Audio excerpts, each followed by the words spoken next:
आज की जो कहानी है वो पूरे प्रदेश को झकझोर देने वाली है, क्योंकि एक प्रेमी के प्रेम में एक माँ ने अपने दो मासूम बच्चों की जहर दे करके हत्या कर दी। नमस्कार दोस्तों, आप सभी का स्वागत हमारे साथ। हम आपके साथ अर्जुन तिवारी।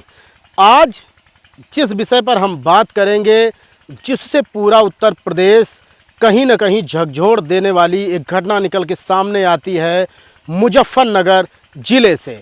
एक ऐसी घटना कि एक कलयुगी माँ ने अपने दोनों मासूम बच्चों को जहर दे करके मौत की नींद सुला दिया। क्यों सुला दिया? उसका कारण ये था कि जो मुस्कान थी, उसका पति काम के सिलसिले से चंडीगढ़ में रहता था और नौकरी करता था। मुस्कान का अफेयर जुनैद से हो जाता है और दोनों के प्रेम संबंध चल रहे होते हैं। मुस्कान अक्सर जुनैद को घर बुलाया करती, लेकिन जो बच्चे थे वो रुकावट बन रहे थे उनकी मोहब्बत के लिए, तो माँ ने उस रुकावट को ही समाप्त कर दिया। जब मुस्कान ने जुनैद से कहा कि आप हमसे शादी कर लीजिए, तो जुनैद ने कहा कि हम आपका खर्च उठा सकते हैं लेकिन बच्चों का खर्च नहीं उठा सकते। उसी को लेकर के मुस्कान ने अपने दोनों बच्चों को जहर दे करके मार दिया। अब आप सोचिए कि हमारा समाज किस दिशा में जा रहा है, क्योंकि एक माँ अपने ही बच्चों को कैसे जहर दे सकती है। आप लोगों को बताना चाहेंगे कि इस तरह की कई घटनाएं निकल के सामने आती हैं और ये कहा जाता है कि पुत्र कपूत हो सकता है लेकिन माता कभी कुमाता नहीं हो सकती।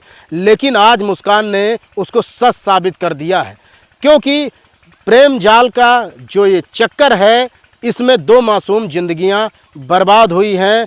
आखिर उनका दोष क्या था? अब आप सोचिए कि विडंबना है कि लगातार ये देखा जा रहा था कि अभी तक पत्नियां अपने पति के लिए कहीं ना कहीं खतरा लगातार बनी हुई थी, अब बच्चों को भी ख़त्म कर देने का काम कर रही।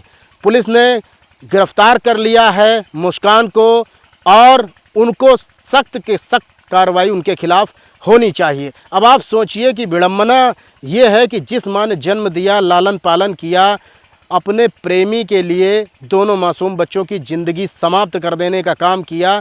हमारा समाज किस दिशा में जा रहा है, कहाँ पहुँच रहा है, सोचना होगा, समझना होगा और मासूम ज़िंदगियों को बचाना होगा। अब आप सोचिए कि पति बाहर रहता है और पत्नी का किसी और से संबंध हो जाता है, उसको लेकर के वो दोनों बच्चों को जहर दे करके मार देती हैं। आज पूरा उत्तर प्रदेश इस घटना को सुन करके कहीं न कहीं दुखी है, बहुत ज़्यादा दुखी है। इसीलिए लोगों से निवेदन करना चाहेंगे कि दस्तक होगी उसको समझिए, सुनिए, देखिए और सतर्क रहिए, सुरक्षित रहिए। अर्जुन तिवारी, नमस्कार।